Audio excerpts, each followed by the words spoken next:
जय हिंद दोस्तों, आप सभी का स्वागत है A1 गुरुकुल यूट्यूब चैनल पर। दोस्तों SSC GD एग्जाम 2023 जो 10 जनवरी से 14 फरवरी तक एग्जाम चलने वाली है। दोस्तों 10 जनवरी से 14 फरवरी परीक्षा के लिए बिल्कुल ओरिजिनल पेपर लेकर के हम यहाँ पर आ चुके हैं। जैसा आपके एग्जाम में प्रश्न पूछे जाते हैं बिल्कुल वैसा ही प्रश्न को हम लोग इस वीडियो में देखने वाले हैं। दोस्तों हम लोग इस वीडियो में कुल 50 प्रश्न को देखने वाले हैं। दोस्तों सारे के सारे प्रश्न महत्वपूर्ण है, इंपॉर्टेंट है, इसलिए सभी प्रश्न को ध्यान से देखते हुए और याद करते हुए चलना है। दोस्तों वीडियो शुरू करने से पहले जो लोग हमारे चैनल पर पहली बार आए हैं चैनल को जरूर सब्सक्राइब करें, साथ में बेल आइकन प्रेस कर ले ताकि आगे आने वाले वीडियो का नोटिफिकेशन आपको सबसे पहले मिले। चलिए दोस्तों शुरू करते हैं आज का पहला प्रश्न। पहला प्रश्न है दोस्तों, यह इकोनॉमिक्स का प्रश्न है, ध्यान दीजिएगा। निम्नलिखित में से किस प्रकार के बाजार में एक व्यवसाय संघ कीमतों को नियंत्रित करने में असमर्थ रहता है? तो यह पूर्ण स्पर्धा बाजार में कीमतों को नियंत्रित करने में क्या होता है? तो असमर्थ होता है। ऑप्शन डी करेक्ट हो जाएगा। नेक्स्ट प्रश्न है, निम्नलिखित में से लॉरेंज वक्र क्या दर्शाता है? निम्नलिखित में से लॉरेंज वक्र क्या दर्शाता है? तो यह आय वितरण को दर्शाता है। ऑप्शन बी डी करेक्ट हो जाएगा। ऑप्शन डी करेक्ट हो जाएगा। नेक्स्ट प्रश्न है, निम्नलिखित में से कौन सा एक मौलिक कर्तव्य नहीं है? तो यह दोस्तों सैन्य और शिक्षा के अतिरिक्त सभी उपाधियों का उन्मूलन क्या है? तो यह मौलिक कर्तव्य की श्रेणी में नहीं आता है। वहीं पूछ रहा है मौलिक कर्तव्य नहीं है, तो ऑप्शन डी करेक्ट हो जाएगा। संविधान का पालन और राष्ट्रीय ध्वज का सम्मान करना, एकता और भाईचारे को बढ़ावा देना, प्रभुत्व की रक्षा करना और उसे बनाए रखना, ये सब क्या है? तीनों मौलिक कर्तव्य की श्रेणी में आता है। लेकिन सैन्य और शिक्षा के अतिरिक्त सभी उपाधियों का उन्मूलन क्या है? मौलिक कर्तव्य की श्रेणी में नहीं आता है, इसलिए ऑप्शन डी करेक्ट हो जाएगा। नेक्स्ट प्रश्न है, चौथा नंबर प्रश्न है, किस अनुच्छेद का उपयोग करके भारत के राष्ट्रपति वित्तीय आपातकाल को घोषित कर सकते हैं? तो यह भारतीय संविधान के अनुच्छेद 360 के उपयोग करके भारत के राष्ट्रपति वित्तीय आपातकाल की घोषणा कर सकते हैं। ऑप्शन सी करेक्ट हो जाएगा। नेक्स्ट प्रश्न है, पूना समझौता महात्मा गांधी और किसके बीच हुआ था? तो यह महात्मा गांधी और BR अम्बेडकर जी के बीच, यह महाराष्ट्र के यरवदा सेंट्रल जेल में हुआ था। किसके किसके बीच हुआ था? तो महात्मा गांधी और BR अम्बेडकर के बीच 1932 ईस्वी में पुनः समझौता हुआ था। तो आप लोग इसे भी ध्यान रखेंगे। नेक्स्ट प्रश्न है, IPL 2022 के मुख्य प्रायोजक कौन है? तो यह टाटा है। IPL 2022 के मुख्य प्रायोजक टाटा है। ऑप्शन सी करेक्ट हो जाएगा। निम्नलिखित में से किस आर्थिक क्रियाकलाप यानी गतिविधि में भारत के अधिकांश लोगों का नियोजन होता है, यानी कि रोजगार सबसे अधिक मिलता है? किस क्षेत्र में? तो यह कृषि के क्षेत्र में अधिकांश लोगों को रोजगार मिलता है। नेक्स्ट प्रश्न है, बगलिहार बांध किस नदी पर बना हुआ है? तो यह चेनाब नदी पर बगलिहार बांध बना गया है। ऑप्शन ए करेक्ट हो जाएगा। राजतरंगिणी ये पुस्तक के लेखक कौन है? राजतरंगिणी पुस्तक के लेखक कौन है? तो यह कल्हण है। कौन है? तो कल्हण है। ऑप्शन बी करेक्ट हो जाएगा। नेक्स्ट प्रश्न है, भारतीय संविधान के किस भाग में केंद्र राज्य के संबंध का उल्लेख है? तो यह भारतीय संविधान के भाग 11 में अनुच्छेद 245 से 255 के बीच केंद्र और राज्य के बीच का संबंध का उल्लेख किया गया है। ऑप्शन बी करेक्ट हो जाएगा। नेक्स्ट प्रश्न है, 11 नंबर प्रश्न है, भारत में लाख का सबसे अधिक उत्पादन कहाँ होता है? तो यह झारखंड में होता है। कहाँ होता है? तो यह झारखंड में होता है। इसके बाद झारखंड के बाद दोस्तों, झारखंड के बाद छत्तीसगढ़, पश्चिम बंगाल और महाराष्ट्र में भी लाख का उत्पादन अधिक मात्रा में होता है। आप लोग इसे भी ध्यान रखेंगे। नेक्स्ट प्रश्न है, 12 नंबर प्रश्न है, बचपन बचाओ आंदोलन के संस्थापक कौन थे? तो यह कैलाश सत्यार्थी थे। बचपन बचाओ आंदोलन के संस्थापक कैलाश सत्यार्थी थे। दोस्तों बचपन बचाओ आंदोलन 1980 में शुरू किया गया था। कब शुरू किया गया था? तो 1980 में शुरू किया गया था। इस आंदोलन के लिए कैलाश सत्यार्थी जी को नोबेल पुरस्कार से भी सम्मानित किया गया था। दोस्तों बचपन बचाओ आंदोलन में बच्चों के लिए शिक्षा के अधिकार की मांग करते हुए बाल श्रम, मानव तस्करी और बंधुओं मजदूरों को समाप्त करने के लिए यह आंदोलन चलाया गया था। ऑप्शन डी इस क्वेश्चन का राइट आंसर हो जाएगा। नेक्स्ट प्रश्न है, बिहार अपने बजट 2022-23 का लगभग कितना प्रतिशत शिक्षा पर खर्च करने वाला है? तो यह 16%। कितना परसेंट? तो यह 16% शिक्षा पर खर्च करने वाला है। 14 नंबर प्रश्न है, पंडित लच्छू महाराज जिनका हाल ही में देहावसान यानी कि निधन हुआ है, वह किस विधि से जुड़े हुए थे? तो यह तबला वादक थे। क्या थे? तो यह तबला वादक थे। निम्नलिखित में से कौन सा उष्ण कटिबंधीय पतझड़ी पौधा है जो ढक्कन के पठार की विशेषता है? तो यह कौन सा पौधा है? तो यह चंदन का पौधा है। कौन सा है? तो चंदन का पौधा है। ऑप्शन सी करेक्ट हो जाएगा। नेक्स्ट प्रश्न है, मिलान करना है, एक तरफ है उत्सव दूसरी तरफ है राज, किस राज का उत्सव है? यानी कि गणगौर किस राज का है? तो यह राजस्थान का उत्सव है। गणेश चतुर्थी महाराष्ट्र का उत्सव है और दुर्गा पूजा पश्चिम बंगाल का उत्सव है। कूट भाषा में ऑप्शन ए क्या होता है? तो मैच होता है। ऑप्शन ए करेक्ट हो जाएगा। नेक्स्ट प्रश्न है, मिस यूनिवर्स 2021 का खिताब किसने जीता है? यह हरनाज कौर सिंधु ने जीता है। मिस यूनिवर्स 2021 का खिताब हरनाज कौर सिंधु ने जीता हुआ है। ऑप्शन बी करेक्ट हो जाएगा। नंबर्स डू लाइक नामक के पुस्तक के लेखक कौन है? तो यह आकाश चोपड़ा है। कौन है? तो यह आकाश चोपड़ा है। 19 नंबर प्रश्न है, जनवरी 2017 में किसे संयुक्त राष्ट्र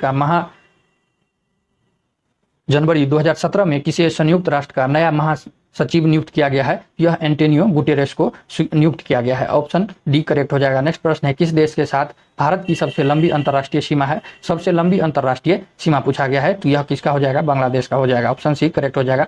नेक्स्ट प्रश्न है, बुद्ध के जीवन की घटना को महाभिनिष्क्रमण के रूप में जाना जाता है, तो यह किससे संबंधित है? तो यह गृह त्याग से संबंधित है। दोस्तों, भगवान बुद्ध ने 29 वर्ष की अवस्था में गृह त्याग किया था, जिसे बौद्ध ग्रंथ में महाभिनिष्क्रमण के रूप में जाना जाता है। ऑप्शन सी करेक्ट हो जाएगा। नेक्स्ट प्रश्न है, बुद्ध की 80 फुट की प्रतिमा जो बोध गया में निर्मित की गई थी, वह किसके द्वारा निर्मित किया गया था? तो यह जापानियों के द्वारा निर्मित किया गया था। किसके द्वारा? तो यह जापानियों के द्वारा निर्मित किया गया था। ऑप्शन ए करेक्ट हो जाएगा।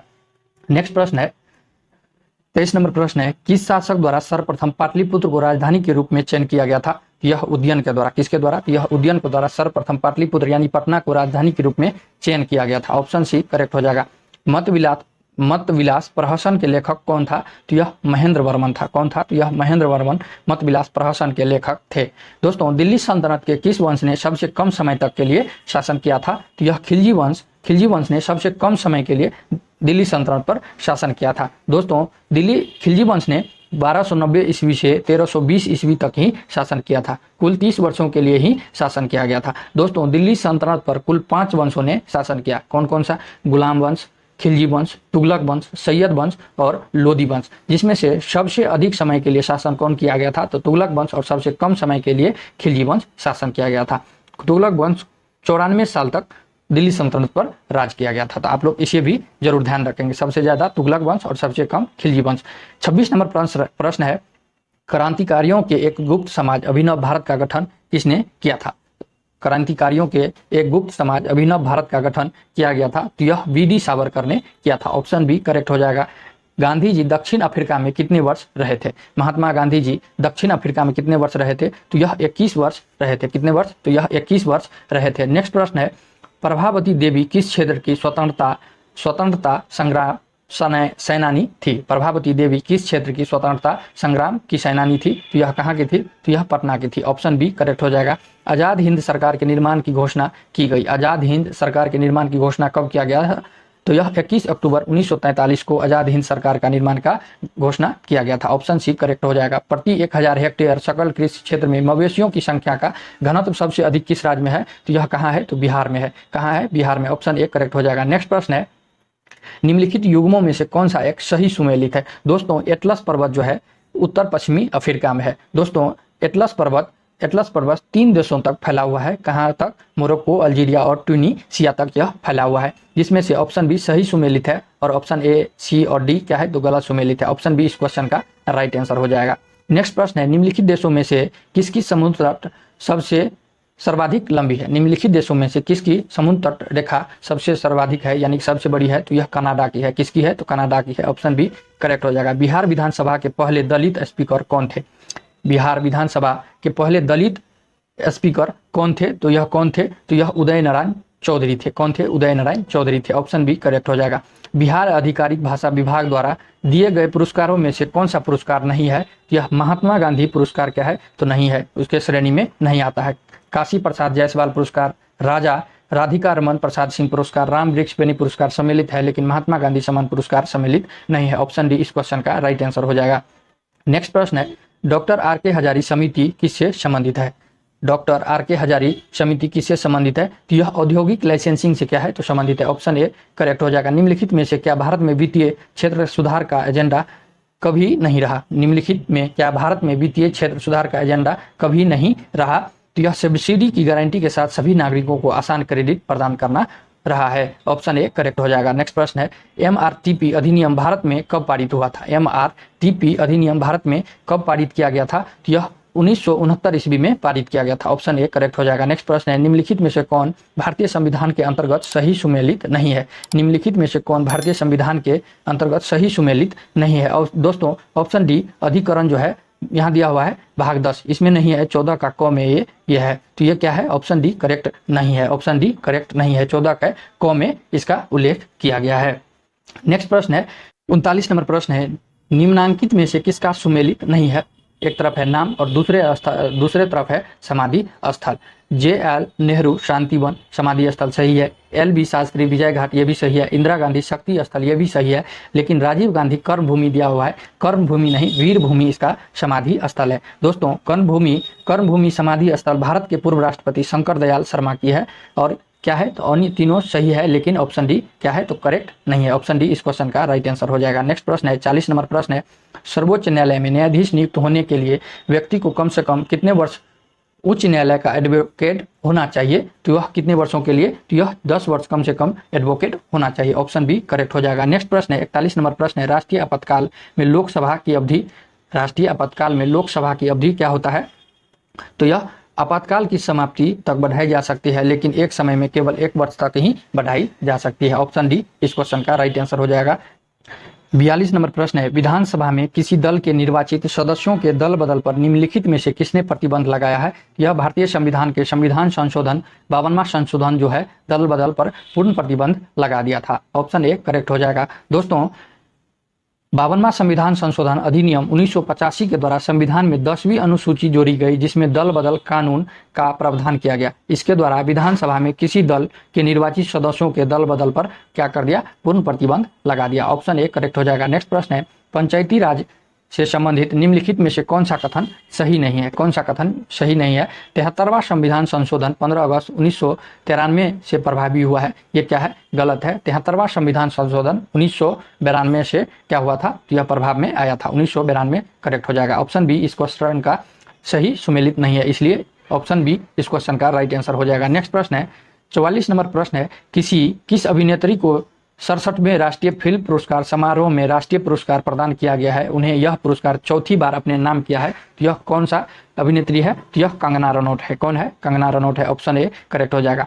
किस शहर में डिजिटल संख्या घड़ी डिजिटल पॉपुलेशन क्लॉक का उद्घाटन किया गया है, तो यह कहाँ किया गया है, तो यह दिल्ली में किया गया है। कहाँ किया गया है, तो यह दिल्ली में किया गया है। 46 नंबर प्रश्न है, निम्न में से किस राज्य सरकार इलेक्ट्रिक कार को खरीदने पर 1.5 लाख रुपए का प्रति किलोवाट पर 10,000 तक की सब्सिडी देगी, तो यह कौन सा राज्य हो जाएगा। ऑप्शन ए गुजरात हो जाएगा। कौन सा राज्य है, तो यह 10,000 तक सब्सिडी देगी, कौन सा राज्य, तो यह गुजरात। ऑप्शन ए करेक्ट हो जाएगा। भारत ने हाल ही में किन देशों के साथ एक वर्चुअल समुद्री अभ्यास एक्सरसाइज शील्ड आयोजित किया गया है, तो यह किसके साथ, तो यह श्रीलंका और मालदीव के साथ एक्सरसाइज शील्ड का आयोजित किया गया है। ऑप्शन सी करेक्ट हो जाएगा। सरकार 48 नंबर प्रश्न है, सरकार ने किस महाकवि की तपस्थली का मौजूदा नाम मोहम्मदपुर को बदलकर पारासोली करने की मंजूरी दी है, तो वह कौन सा महाकवि है, तो यह सूरदास है। कौन है, तो सूरदास है। ऑप्शन ए करेक्ट हो जाएगा। कौन सा देश हिमालयी गुलाबी नामक को भौगोलिक संकेत GI के रूप में पंजीकृत करेगा, तो यह कौन करेगा, तो यह पाकिस्तान। कौन, तो यह पंजीकृत कौन करेगा, तो यह पाकिस्तान करेगा। ऑप्शन बी करेक्ट हो जाएगा। सरकार में रहते हुए प्रादेशिक सेना के कैप्टन बनने वाले पहले सांसद निम्न में से कौन बन गए हैं, निम्न में से कौन बन गए हैं, तो यह अनुराग ठाकुर बन गए हैं। कौन बन गए हैं, तो अनुराग ठाकुर बन गए हैं। दोस्तों ये थे GK के 50 प्रश्न।